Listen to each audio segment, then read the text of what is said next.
Hola gente linda, soy Shio y si no me equivoco debe ser hoy 17 de febrero, miércoles 17 de febrero.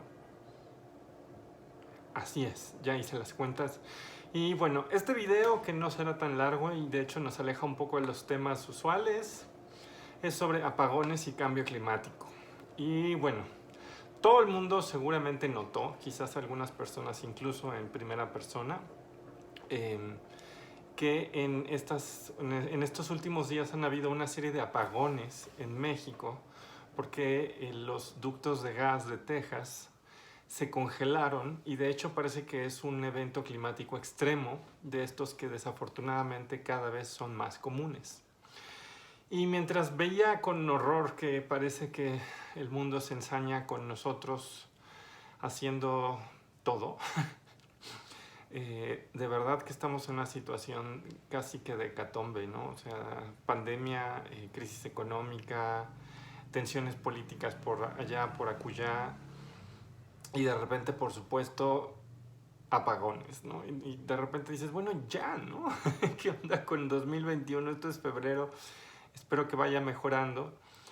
Pero sí me parecía que aquí había, de hecho, una serie de consideraciones que quizás sería interesante compartir con ustedes, siendo, por supuesto, la primera el hecho que mucha gente cuando piensa en cambio climático, piensa que el cambio climático es únicamente calentamiento global. Y esto, de hecho, es inexacto. Una de las cosas que pasan con el cambio climático y que algunos autores, de hecho, le dicen caos climático, es que los patrones normales del clima empiezan de alguna manera a romperse.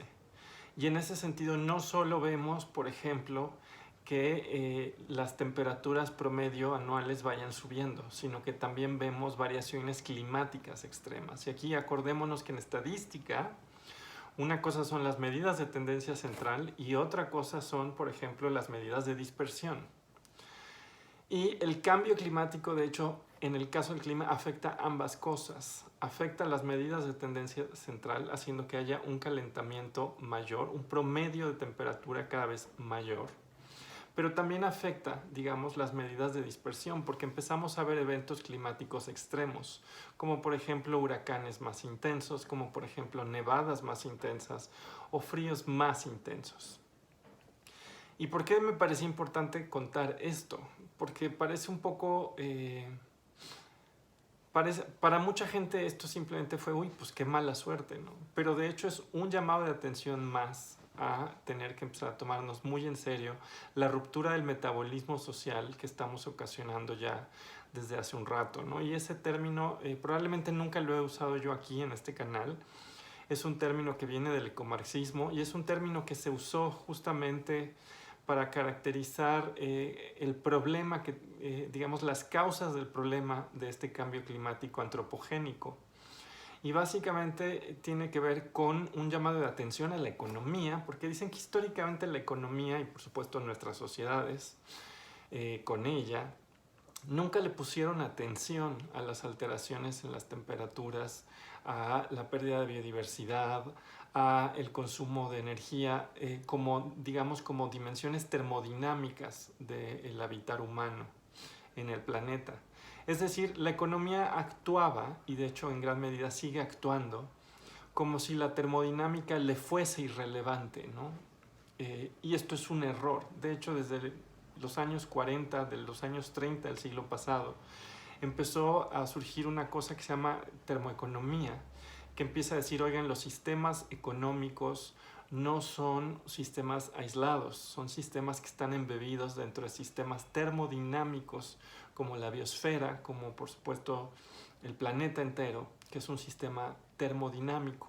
Dice, y eso quiere decir que hay una serie de insumos energéticos, pero también de alguna manera de outputs energéticos que tenemos que ver cómo están siendo afectados por los procesos económicos. Y una de las cosas que aprendimos, por supuesto, es que la naturaleza tiene cierta capacidad de regenerar los recursos naturales renovables. O sea, se regeneran, por ejemplo, los bosques, se regeneran, incluso, por ejemplo, los ciclos biogeoquímicos permiten que dentro de cierto tiempo, por ejemplo, una cuenca contaminada eventualmente deje de estarlo, ¿no? Pero estos procesos no son instantáneos, es decir, hay una tasa dentro de la cual la naturaleza es capaz de irse recuperando de una serie de eventos o intervenciones que la contaminan, que de alguna manera extraen una serie de recursos, y esta tasa, por supuesto, no es infinitamente plástica. Y esto, de hecho, tendríamos que desdoblarlo, pensando tanto en lo que extraemos de los ecosistemas como aquello que arrojamos a los ecosistemas. Extraemos recursos, usamos servicios ambientales y pagamos esa cortesía, digamos, con basura, pagamos esa cortesía con gases de efecto invernadero, pagamos esa cortesía con una enorme producción energética que se va acumulando, ¿no? Y a esta idea de que finalmente las actividades humanas tienen una faceta termodinámica, digamos, la que se toma para empezar a hablar de metabolismo social, diciendo, allí cuando una sociedad extrae a una tasa mayor a la que la naturaleza puede de hecho regenerarse y arroja basuras a una tasa mayor de la cual la naturaleza puede procesar, ahí va a haber una ruptura metabólica. Ahí va a haber una ruptura metabólica y va a empezar todo un proceso, digamos, de crisis ecosistémica. Y eso es algo que estamos viviendo, y de hecho eso es algo que desde mediados del siglo XIX los combustibles fósiles han ido generando, bueno, de hecho, con el surgimiento de la máquina de vapor, que es más antigua, pero en el siglo XIX, digamos que empieza con todo el siglo XIX, la revolución industrial, empieza todo un proceso muy fuerte de extracción de energías fósiles. Y eso, de alguna manera, permitió un enorme desarrollo civilizatorio, porque teníamos un insumo energético adicional que no tendríamos de otra manera. Y eso permitió avanzar tecnológicamente un montón. Pero por supuesto ese insumo energético adicional implicó por supuesto que toda la termodinámica asociada a la economía de las sociedades humanas se viera afectada y empezáramos a producir más y más y más en términos, por ejemplo, de gases de invernadero, pero también de basura. Y el siglo XX, de hecho, dio lugar a lo que se llama una gran aceleración, así le dicen, y hoy por hoy estamos en una situación muy grave, ¿no? Porque esta ruptura termodinámica en el metabolismo, digamos, entre las sociedades humanas y sus entornos, está cada vez más y más rota. Y es este proceso el que está impulsando el cambio climático. Y ese proceso no solo implica que se liberan gases de efecto invernadero, sino que estamos afectando todo lo que son los ciclos biogeoquímicos. Hay una pérdida enorme de biodiversidad, hay una pérdida de hábitats y hay, por ejemplo, una serie de procesos como la desertificación, que además no afectan de la misma manera a todo el planeta, ¿no? Afectan, por ejemplo, mucho más a países como México, que a países, por ejemplo, como Rusia o Canadá, ¿no? Y bueno, pues esto se los digo porque esto que estamos viendo, donde cada vez es más claro que tenemos un problema ecosistémico, donde tenemos una serie de problemas, ha llevado a muchas personas a decir, oigan, sí es importantísimo empezar a apostar por lo que se llaman estrategias de mitigación y estrategias de adaptación. Es decir, mitigar los efectos del cambio climático y adaptarnos a los efectos del cambio climático.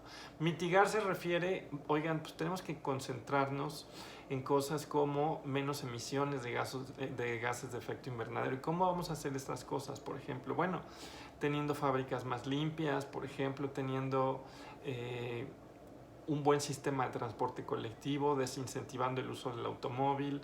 Este tipo de medidas de alguna manera mitigan esos efectos, y medidas de adaptación desafortunadamente implica que por supuesto va a haber sociedades donde van a haber efectos. La mexicana ya empieza a verlo en cosas como la desertificación, la pérdida de hábitats, pérdida de biodiversidad y por supuesto ejemplos muchos que ya hemos vivido de fenómenos climáticos cada vez más extremos. Eso nos está pasando. Entonces, cuando vemos esos apagones, pues desafortunadamente no es una cosa menor, es un llamado de atención, al igual, digamos que lo que seguramente mucha gente aquí ha leído, de que una pandemia como el COVID probablemente tiene que ver con un fenómeno de zoonosis, donde un bicho salta a la especie humana y en gran medida se debe a la invasión de hábitats donde antes no había presencia humana. Entonces, bueno, estos son llamados de atención que tendríamos que tomarnos bien en serio porque la cosa está fea.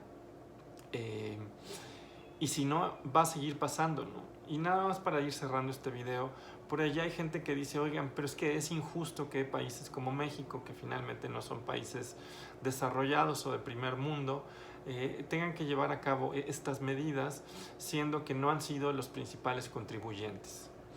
Y aquí habría varias cosas que decir. Desde luego, por supuesto que las sociedades que tendrían que asumir más responsabilidad son las sociedades desarrolladas.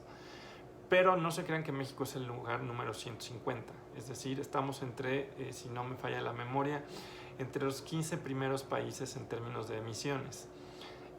Lo cual no es menor. Es decir, tampoco somos un país tan inocente. Desde luego no somos ni Estados Unidos ni China. Pero la otra es que, nos guste o no, desafortunadamente los efectos del cambio climático nos van a alcanzar. Y es un error no apostar ya por una serie de estrategias de mitigación y adaptación. Es un error no apostar ya por una serie de cuestiones donde empecemos a proteger, por ejemplo, nuestras cuencas y donde empecemos a buscar fuentes energéticas no contaminantes.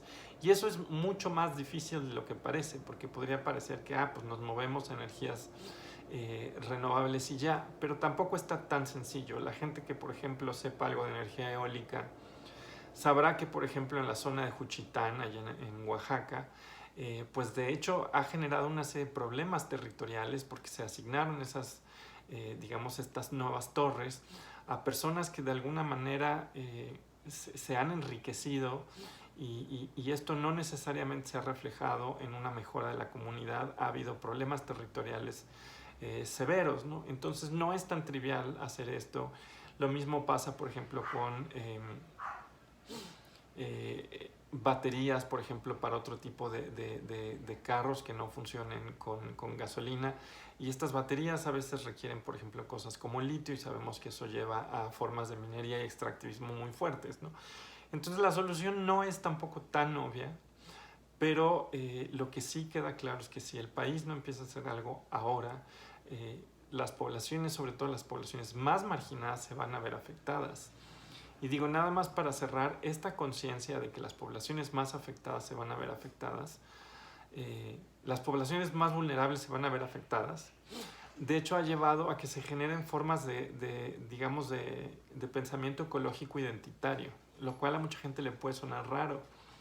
Pero si se ponen a ver, se van a encontrar, por ejemplo, no solo cosas que seguramente la mayor parte de la gente ubica, como el ecofeminismo, como los programas de género, mujeres y medio ambiente, como cuestiones como la ecología política del cuerpo, sino también ya tenemos hoy por hoy cosas como incluso un naciente movimiento de ecología trans, que van a decir, ¿cómo? Pero ¿qué tiene que ver una cosa con la otra, no? Y bueno, no es el lugar para explicarlo, pero precisamente hay una serie de reflexiones que no asumen que el sujeto afectado es un sujeto, digamos, indistinto y universal, ¿no? Y en ese sentido, México desafortunadamente tiene una serie de poblaciones que se van a ver afectadas fuertemente, ¿no? Entonces sí es un error creer que como no somos de los 2 o 3 países que más contribuyen, entonces tendríamos que tener el derecho a seguir contaminando. Porque desafortunadamente esto nos va a alcanzar, sí o sí. Y la otra es que si la inmensa mayoría de países toma esta misma actitud, entonces no vamos a lograr detener digamos, las formas más extremas de esta ruptura metabólica, ¿no? Pero bueno, fin de este video. Me despido simplemente con 2 ideas muy concretas.